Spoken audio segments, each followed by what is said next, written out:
Hey there guys, how are we doing? Glenn here from the Beardyman Craft Beer channel. Thanks very much for joining me on another homebrew episode.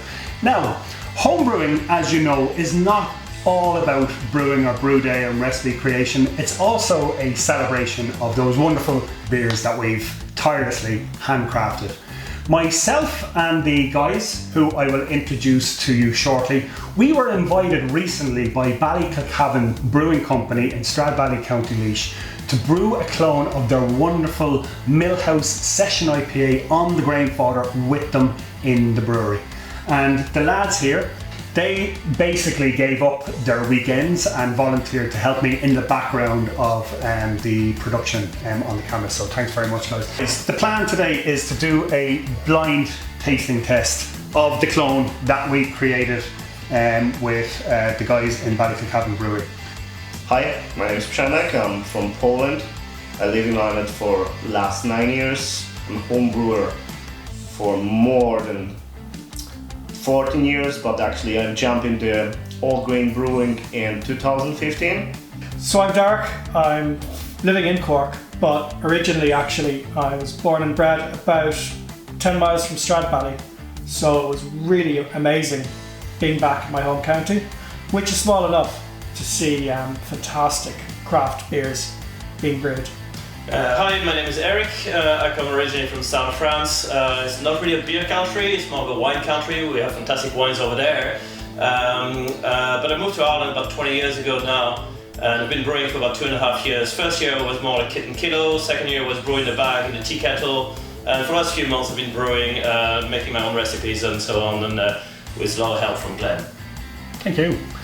I have the original here, the Millhouse Session IPA, fabulous drink. So what I'm going to do is I'm going to go off, I'm going to fill up glasses with both the clone in one and the actual beer in the other one, and then I will hand out one of these sheets to each of you. Okay. And this is basically just a tasting sheet that goes over. We score an appearance, aroma, flavour, mouthfeel, finish, and general impression. So without further ado, let's try this brew. Okay, so we're back on. You can see that the table here is full of beers. We have the clone in one glass, and we have the commercial Millhouse Session IPA in the other glass. Now I don't know which is which. Now the clarity obviously is a little bit. So in my smaller glass here, the clarity looks a little. But look, we'll get to the clarity soon enough. Okay, so we're going to discuss appearance, aroma, flavour, mouthfeel, finish, and general impression.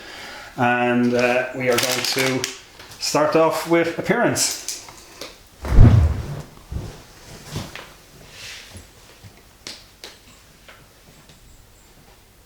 When I actually hold it up, I can't. They're very similar. They look pretty much identical when I hold them up, but when I put them down on the table, that looks a little bit lighter. A bit wider, yeah. Okay, so we can score on appearance, and then we can discuss at the end. Right. Clarity. To say the small glass, it's.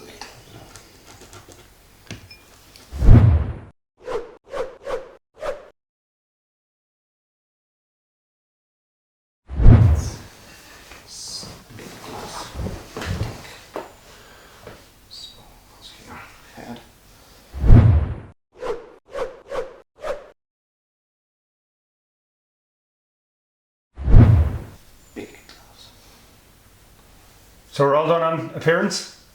Right, so we'll move on now to aroma. So we'll go with the tall one. Whoa. What? It's nice. Fruity hops. Whoa, Very fruity hops. Freshness is really coming Isn't through. it unbelievable? Very fresh, yeah. Yeah, unbelievable.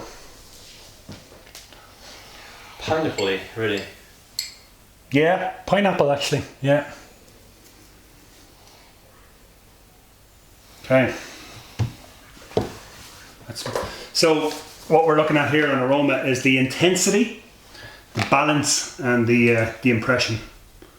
Intensity either faint or strong.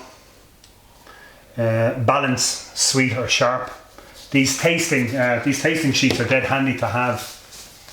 They're not just for homebrew, for having a few beers at the weekend, like giving a beer a score. I'll rob your pen there. I'm ready to go on that. Intensely.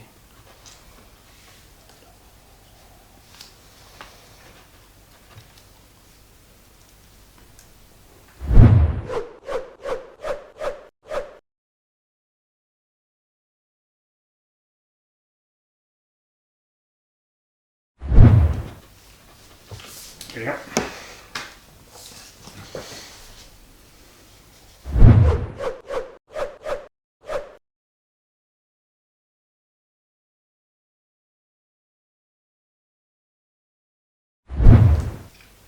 The balance is completely different between the two beers.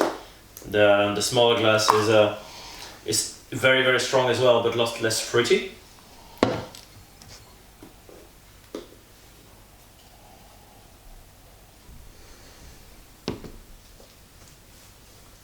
That Azaka hop is really coming through. It is, isn't it? Amazing. Yeah, quite hoppy. Yeah, very, very hoppy, Yeah. but less fruity, a different kind of a hoppy. Yeah. Okay, this is the best part. Next we have flavour. So which one should we go with? We go in that order all throughout? Tall, small? I think we've been hitting tall first. Tall, so tall. Okay.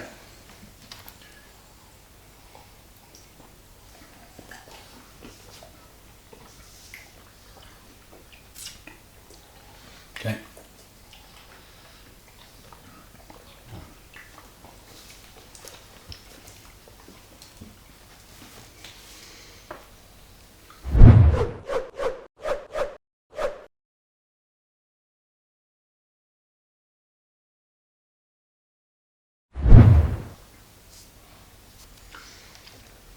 The taste is actually not sweet at all.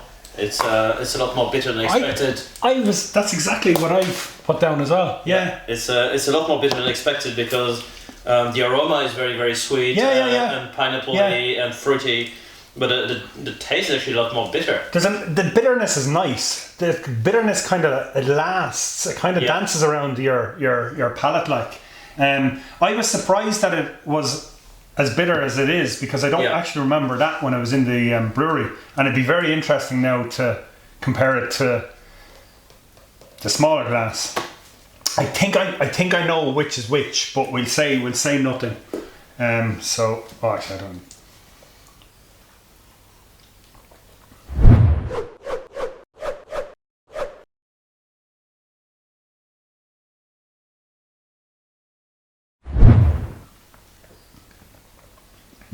This one is a lot more subtle, I would say.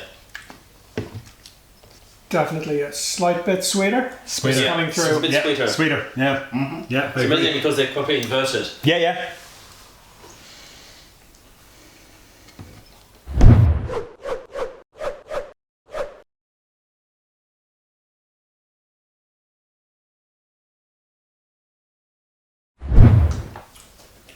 Less bitter. Less bitter, yeah. Yeah. But both are really good beers. They are, aren't they? Yeah. Yeah. I'm really, really happy with how it's actually turned out now. I have been tasting the clone throughout kind of the fermentation, and it's R&D really, isn't it? Like, you got to be tasting your beers. Now we're on to mouthfeel. So for mouthfeel we have body and we have carbonation. So we can probably just mark that now. Drink up. Oh, actually, cheers, lads. Indeed. Shame not to drink it. Cheers, lads. That's why we spent this time on it. That's it.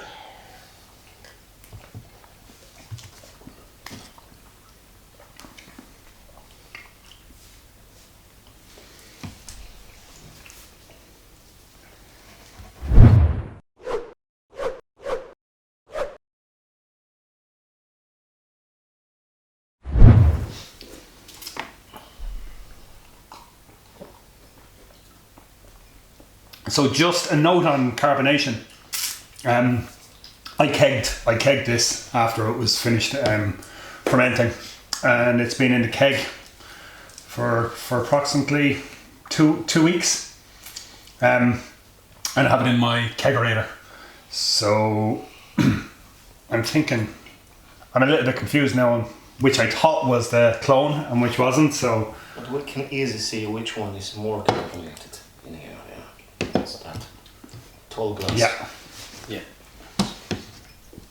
Now generally with my carbonation, my gas line isn't the best configuration, and I've made a few boo-boos with regards to carbonating beers. I've overcarbed, and when you overcarb a beer, you get that kind of it's almost like, would you say, damp or wet cardboard, and it's quite difficult to remove that aftertaste from an overcarbonated beer. Well, that's the taste, that's the flavour that used to come through on beers that I've once or twice overcarbonated. This isn't, thankfully. So if anything, it's undercarbed. And then finish. So I think we can. Yeah, it does have a lovely long finish in the mouth. It does, yeah. That bitterness really shows through. And although it's the wrong time of year for it, I could just see this going fantastic with a barbecue. Absolutely. Yeah.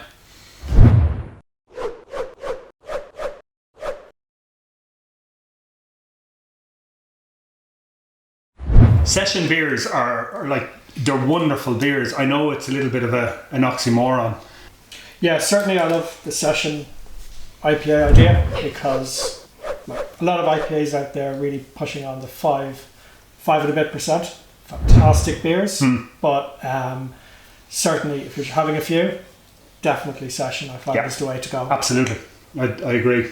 Would you be a fan of Session beers, Przemek? Yeah, I think those beers are really fantastic. Have you made one? Actually, as you know, I like brewing heavy beers, big beers like Imperial Stout, barley wines. This is my favorite styles because I think aging for those beers. And this beer can change through the time. Yeah. So my best beers I like brew. It's a big beers, but Session beers are fantastic for summertime, for barbecue. Yeah. For some, if you're looking for a great aroma. Yeah. But you don't want to drink high ABV beers. Session IPA, they are fantastic. Yeah. Because you can drink a lot. That's it. And And still have fantastic aroma and taste. Absolutely. So my opinion, for summertime, fantastic beers. Yeah. And now, would you associate a Session IPA with like wintertime? Would it be something you have Christmas Day? Is it just a summer beer? Is it, It could be. Is it seasonal? It could be table beer as well. It's nice beer for any occasion. Yeah. But as I said, for me, summertime, perfect. Yeah. No, for me, I would like I would really like Session IPAs because they're very fruity, very potentially pungent as well, and you can still drink a few without getting like really like hungover or tired. And my next beer will probably be a Smash Citra Session IPA. Smash is a great idea for anyone new to homebrewing. So for anyone who's not familiar with the term, it's single malt and single hop, and it's a great way to understand flavour profiles of both the malt and the hops. I did one with all the kind of the West Coast hops. Citra was my favourite, and you can kind of judge as well how many hop or what percentage of hops to put in. And likewise with the malt, I've brewed with both Golden Promise and Morris Otter, and they turned out really well. So then we're down to general impression. We've all marked in this. So how would you rate both of these now, your overall general impression? What I can say that both beers have a fantastic aroma. Tall glass is a little bit more bitter and have a little bit longer aftertaste. Yeah. But as I said, I really don't know which one is which one, It's hard to say. This one is more carbonated. Yes. But actually, I can't figure out which one is which one. They are slightly different. Yes, beers. they are slightly They're different, yeah. different beers, but they're great beers. They are great beer. What do you think, Darrach? Yeah, they're fantastic beers. I'm kind of leaning towards the beer in the taller glass being the Clone. Okay. My thinking on this is that on the day in the brewery, just having a few at the barbecue after picking the hops, definitely I remember it being a lot more sweeter. And I'm kind of getting the sweetness from the one in the small glass. But I mean, it's an excellent beer. Yeah, I'll drink either all day long. Yeah. Alright, so guys, so the big reveal. I will let you know now when you were all out in the kitchen.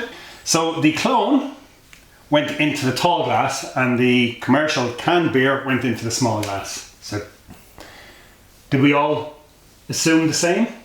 I certainly suspected that was the case, but as I said, they're both so close that I wouldn't have been too surprised if I was wrong. But fantastic beers. Yeah. Now, would I be right in saying that it was the same for me? Did the Clone go into the tall glass for me? It was, yes, as well. Oh, you poured it, did you? Yeah, I did, okay. yeah. Right, okay. Your highlights from Ballykilcavan, Darrach? So, I love the brewery itself. It's in an old farm buildings, and they could quite easily have taken a simple option and put up some clean room sheeting and put in the brewery, but they actually kept the stonework where they could, and visually it's fantastic and a delight to look at, with all the shiny vessels and the heritage of the building, and definitely it's like having a bat cave in your back garden. I'm very envious of I am too. the brewers there to have it. Highlight yourself, Przemek, from Ballykilcavan. I like this brewery because it's placed in an old farm, and owner David trying to show the history of the buildings, of the surroundings, and even if the equipment is a top class new equipment, it's still showing that history of the farm, and they're using their own grown grain, even hops, water from local, and that I liked. No, I really loved the experience filming with the guys, the brewery. Like, I don't know, if I won money tonight or tomorrow, I know one of the first things I'd love to do is to build a brewery. I think I take a lot from the guys in Ballykilcavan with respect to their equipment and how they created this wonderful brewery. And they produce fantastic beers. Not only did we had a great night out. I don't remember coming home, but we had a fantastic night out with the guys. Kate cooked us like wonderful food. Joe is just a legend. And we got to sample some of the other beers, and really they make outstanding beers, and they have an outstanding brewery and farm, and they'll continue to make really great beers, which is great. So that's it, guys. Thanks very much for joining us. Firstly, I'd like to start off and thank both David and Joe in Ballykilcavan Brewing Company for inviting us to brew with them for the day. And also thank Joe and Kate for bringing us out on a wonderful evening. We got to sample some fantastic craft beer in Kildare. I also want to thank the two lads here, and of course Alan, who couldn't make it. Alan, thanks very much, and cheers to you, Alan. Cheers. For basically giving up your weekend and hitting the road with me to Ballykilcavan to do some outstanding camera work. And thanks to you, Eric, for your input on today's video. So that's it, guys. If you like the videos, please make sure to subscribe and give us a thumbs up. Thank you. And without further ado, let's finish this brew. Cheers, guys. Cheers. Let's go!